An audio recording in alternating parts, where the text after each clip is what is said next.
Hello दोस्तों, नमस्कार। आज हम फिर उपस्थित हैं रामचरितमानस का पाठ लेकर। और रामचरितमानस का पाठ में आज हम पढ़ने वाले हैं पृष्ठ क्रमांक 136 से 140 तक। तो आइए अब हम शुरुआत करते हैं।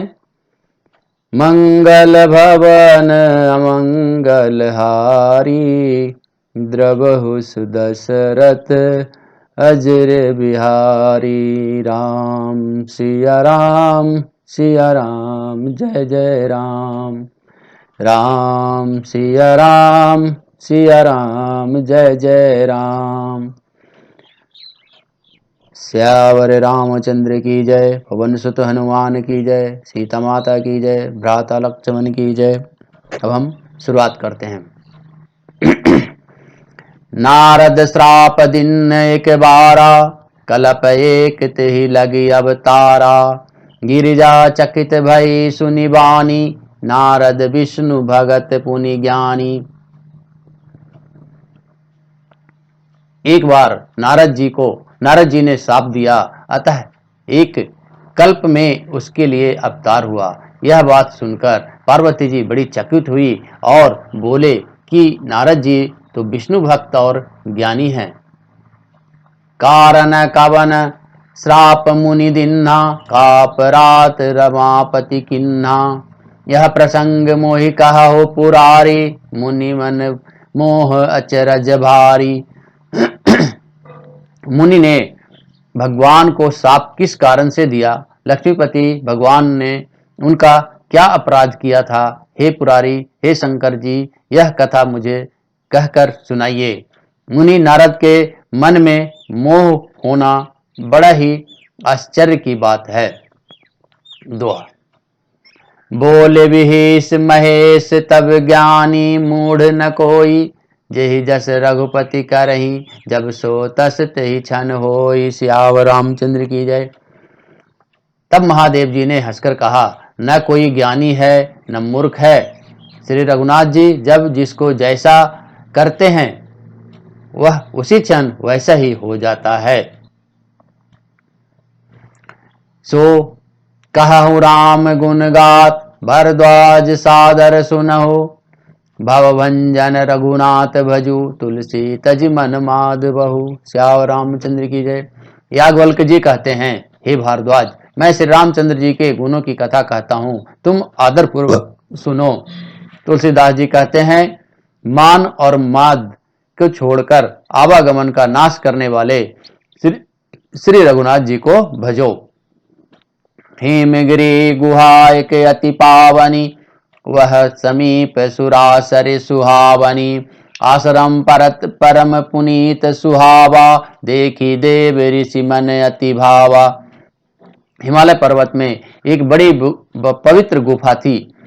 उसके समीप ही सुंदर गंगा जी बहती थी और परम पवित्र सुंदर आश्रम देखने पर नारद जी के मन को बहुत ही सुहावना लगा।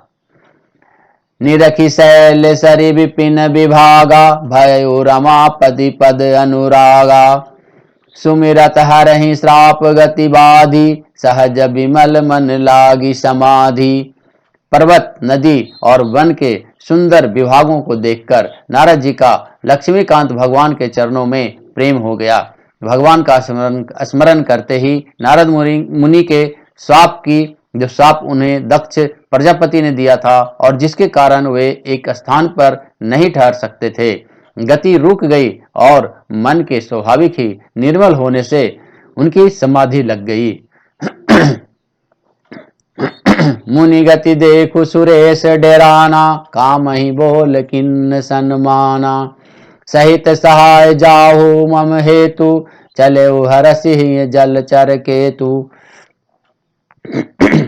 नारद मुनि को यह तपोमणि स्थिति देखकर देवराज इंद्र डर गए और उसने कामदेव को बुलाकर उनका आदर सत्कार किया और कहा कि मेरे हित के लिए तुम अपने सहायकों सहित नारद की समाधि भंग करने जाओ। यह सुनकर मोरध्वज कामदेव मन में प्रसन्न होकर चला। मुनि सर सुनासीर मन कहु महुअति त्रासा, चहत देव ऋषि मम पूर्वाशा। जे कामी लोलुप जग माही, कुटुल का कईव सब डेराही। इंद्र के मन में यह डर हुआ कि देवर्षि नारद मेरी पुरी अमरावती का निवास राज्य चाहते हैं। जगत में जो भी कामी और लोभी होते हैं वे कुटिल कौवे की तरह सबसे डरते हैं। दोहा। सुख हाड़ लय भाग सट, स्वान निरखी मृगराज। छिन ले जनि जान जड़, तिमि सुर पतहि न लाज। स्यावर रामचंद्र की जय। जैसे मूर्ख कुत्ता सिंह को देखकर सूखी हड्डी लेकर भागे और वह मूर्ख यह समझे कि कहीं उस हड्डी को सिंह छीन न ले, वैसे ही इंद्र को नारद जी मेरा राज्य छीन लेंगे ऐसा सोचते लाज भी नहीं आई। तेहि आश्रम ही मदन जब गयऊं, निज माया बसंत निर्मयऊं। कुसमित विधिप बिटप बहुरंगा, कुजहि कोकिल गुजहि भृंगा। जब कामदेव उस आश्रम में गए तब उन्हें अपनी माया से वहां बसंत ऋतु को उत्पन्न किया। तरह तरह के वृक्षों पर रंग बिरंगे फूल खिल गए, उन पर कोयलें कूकने लगी और भौरे गुंजार करने लगे। चली सुहावनी त्रिविध बयारी, काम कृषानु बढ़ावनिहारी। रंभादिक सुर नारी नवीना, सकल असमर कला प्रवीणा। कामअग्नि की भड़काने वाली 3 प्रकार की शीतल मंद और सुगंध सुहावनी हवा चलने लगी। रंभा आदि नवयुक्ति देवांगनाएं जो सबकी सब काम कला में निपुण थी। करहि गान बहुतान तरंगा, बहुविधि क्रीडहि पानी पतंगा। देखि सहाय मदन हरसाना, किन्ने सि पुनि प्रपंच विधि नाना। वे बहुत प्रकार की तानों की तरंग के साथ गाने लगी और हाथ में गेंद लेकर नाना प्रकार के खेल खेलने लगी। कामदेव अपने इन सहायकों को देखकर बहुत प्रसन्न हुए और फिर उसने नाना प्रकार के माया जाल किए। काम कला कछु मानहि न व्यापी, निज भय डरहु मनोभव पापी। सीम की चापी सकय को तासु, बड़ रखबार रमापति जासु। परंतु कामदेव की कोई भी कला मुनि पर असर न कर सकी। तब भी तो पापी कामदेव उसे ही नाश करके ही भय से डर गया। लक्ष्मीपति भगवान जिसके बड़े रक्षक हों, भला उसकी कौन मर्यादा को कोई दबा सकता है। दोहा। सहित सहाय सभीत यति, मानी हारि मन मैन। गहे सी जाय मुनि चरण तब, कही सुठी आरत बैन। स्यावर रामचंद्र की जय। तब अपने सहायकों समेत कामदेव ने बहुत डरकर अपने मन में हार मानकर बहुत ही अति भाव से दीन वचन कहते हुए मुनि के चरणों को जा पकड़ा। भय उनाद न मन कछु रोषा, कही प्रिय वचन कामि परतोषा। नाय चरण सिरुआय सुपाई, गयो मदन तब सहित सहाई। नारद जी के मन में कुछ भी क्रोध न आया। उन्होंने प्रिय वचन कहकर कामदेव का समाधान किया और तब मुनि के चरणों में सिर नवाकर और उनकी आज्ञा पाकर कामदेव अपने सहायकों सहित वापस लौट गया। मुनि सुशीलता पनिकरनी, सुरपति सभा जहां जाई बरनी। सुनि सबके मन अचर जुआवा, मुनि प्रशंसी हरहि सिरुनावा। देवराज इंद्र की सभा में जाकर उसने मुनि की सुशीलता और अपनी करतूत सब कही, जिसे सुनकर सबके मन में आश्चर्य हुआ और उन्होंने मुनि की बड़ाई करके श्री हरि का सिर नवाया। तब नारद गवने शिव पाही, जीता काम हई मति मन माही। मार चरित शंकर ही सुनाए, अति प्रिय जानी महेश सिखाए। तब नारद जी शिव जी के पास गए। उनके मन में इस बात का अहंकार हो गया कि हमने कामदेव को जीत लिया। उन्होंने कामदेव के चरित्र शिव जी को सुनाए और महादेव जी ने उन नारद जी को अत्यंत प्रिय जानकर इस प्रकार शिक्षा दी। बार बार बिनवहु मुनि तोहि, जिमि यह कथा सुनायहु मोहि। तिमि जन हरहि सुनावहु कबहु, चलहु प्रसंग दुरायहु तबहु। हे मुनि, मैं तुमसे बार बार विनती करता हूँ कि जिस तरह यह कथा तुमने मुझे सुनाई है उसी तरह भगवान श्री हरि को कभी मत सुनाना। चर्चा भी चले तब भी इसे छिपा जाना। दोहा। शंभुदीन उपदेश हित, नहीं नारद ही सोहान। भारद्वाज कौतुक सुनहु, हरि इच्छा बलवान। श्याम रामचंद्र की जय। यद्यपि शिव जी ने यह हित की शिक्षा दी और पर नारद जी को यह अच्छी न लगी। हे भारद्वाज, तब कौतुक करके तमाशा सुनो। हरि की इच्छा बड़ी ही बलवान है। राम किन चाहि सोहि होई, करे अन्यथा सा नहीं कोई। शंभु वचन मुनि मन नहीं भाए, तब बिरंची के लोक सिधाए।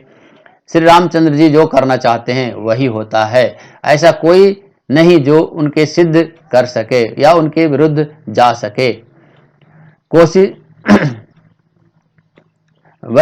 कोशिश के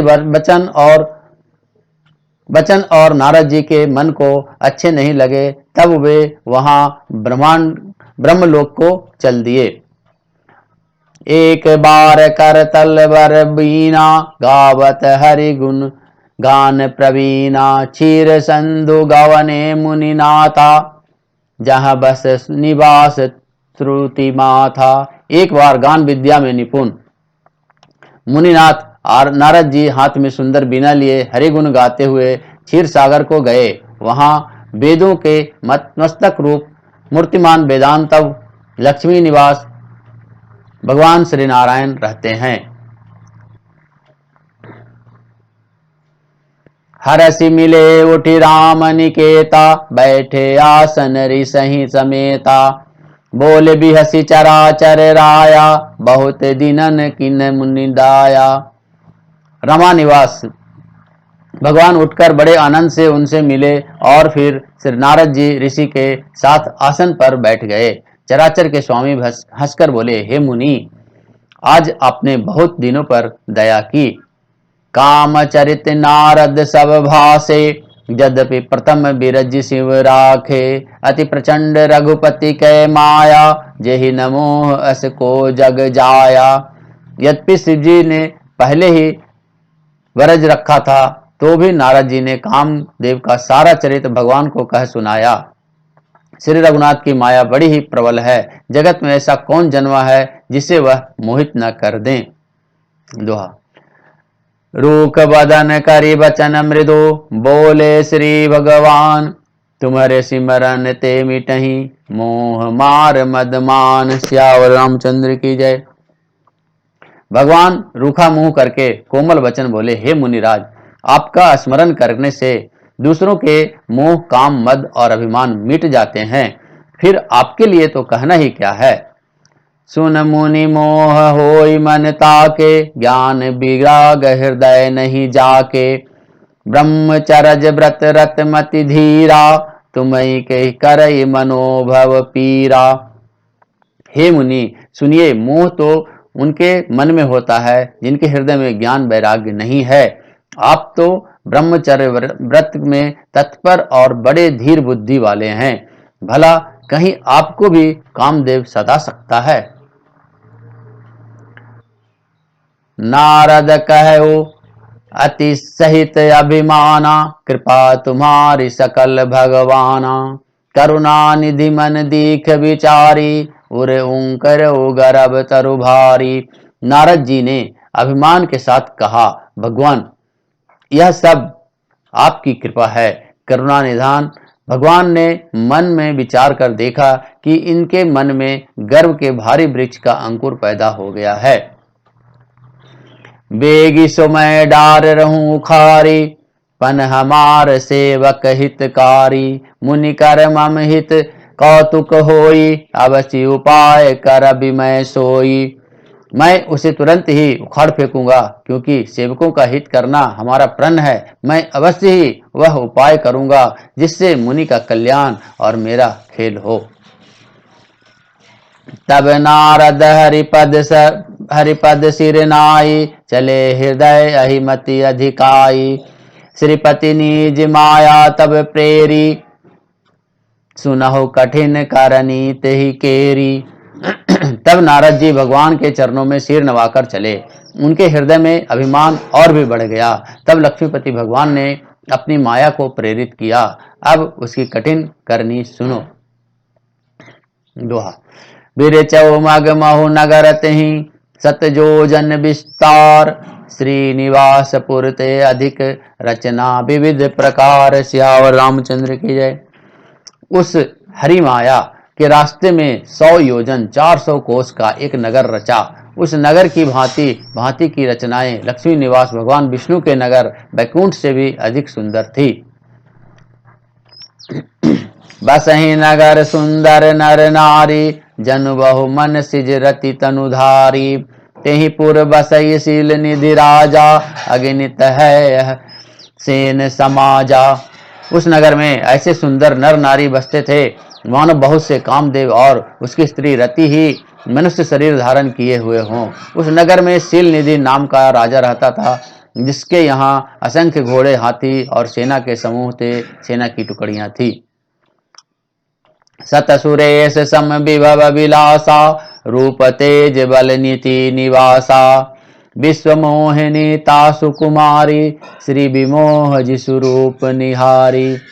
उसका वैभव और विलास भी 100 इंद्रों के समान था। वह रूप, तेज, बल और नीति का घर था। उसके विश्व मोहिनी नाम की एक ऐसी रूपवती कन्या थी, जिसके रूप को देखकर लक्ष्मी जी भी मोहित हो जाएं। आज हमने 140 पृष्ठ क्रमांक तक पढ़ा। तो आज कथा इतनी भय सुनो वीर हनुमान। सियावर रामचंद्र की जय। पवन सुत हनुमान की जय। सीता माता की जय। भ्राता लक्ष्मण की जय। मंगल भवन अमंगल हारी, द्रबहु सुदशरथ अजिर बिहारी। राम सिया राम जय जय राम। राम सिया राम जय जय राम। आज नारद जी की कथा आज इसमें बताई गई है और उसमें हमने पढ़ा, इस प्रसंग को पढ़ा। इसका सुनिए, लाभ उठाइए और हमारे चैनल पर नए हैं तो चैनल को सब्सक्राइब करना न भूलिए। धन्यवाद धन्यवाद धन्यवाद। नमस्कार नमस्कार नमस्कार। धन्यवाद धन्यवाद धन्यवाद।